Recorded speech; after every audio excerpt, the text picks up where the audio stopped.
Maharashtra medical काउन्सिलचे सदस्य जे MBBS किंवा MBBS उत्तर शिक्षण झालं असते ते मागे 2 दिवसापासून आंदोलन करत आहेत.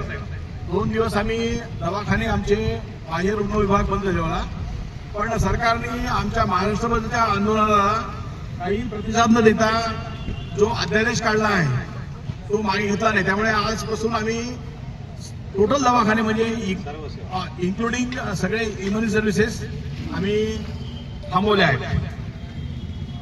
यामागे रुग्णांना त्रास होईल आम्हाला माहीत आहे, पण जे सरकारनं निर्णय घेतला हा तितकाच विघातक आहे आणि येणाऱ्या काळामध्ये रुग्णांच्या हिताशी किंवा त्याच्या जीवाशी याच्यापासून दुःख होणार आहे किंवा यापासून नुकसान होणार आहे हे आम्हाला माहीत आहे.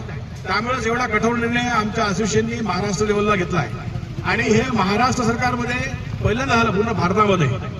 तर महाराष्ट्र सरकारने सगळ्या पॅथी आहेत, जसं ॲलोपॅथी आहे, होमिओपॅथी आहे किंवा युनानी आहे, याच्या सेपरेट काउन्सिल आहेत की जे सगळे रेग्युलेशन करणारे त्याच्या संस्था आहेत.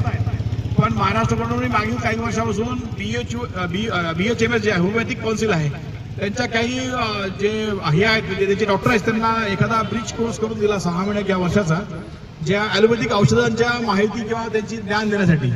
बरं, त्याबद्दल आम्हाला ऑब्जेक्शन नव्हतं, कारण की BHMS डॉक्टर जे आहेत ते खेड्यापाड्यात सर्व दूर काम करतात आणि लहान लहान गावात सुद्धा ट्रीटमेंट देतात. त्याबद्दल आम्हाला अभिमानच आहे की ते तिथपर्यंत देऊन ट्रीटमेंट देतात जे आपण MBBS डॉक्टर आजपर्यंत देऊ शकले नाही. पण होते काय की त्यांना एक कोर्स देऊन जे आमची काउन्सिल आहे मेडिकल काउन्सिल ऑफ महाराष्ट्र, त्याच्यामध्ये त्यांना नोंदणी त्यांनी अवैधरित्या एंट्री दिली आहे.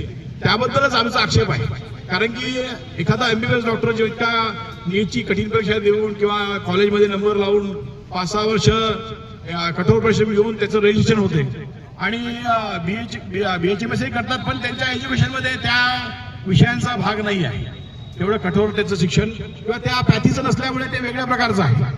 त्याच्यामुळे त्यांना एखादा कोर्स करून तुम्ही त्यांच्याच काउन्सिलमध्ये रजिस्ट्रेशन द्या, जेणेकरून ते आमच्यामध्ये मिक्सअप नाही होणार आणि येणाऱ्या काळामध्ये जे MBBS डॉक्टर प्रॅक्टिस करतील आणि त्यांच्यामध्ये काहीतरी लिगल वाईज फरक राहील, हा आमचा मागणी आहे. कारण की आपण सगळ्या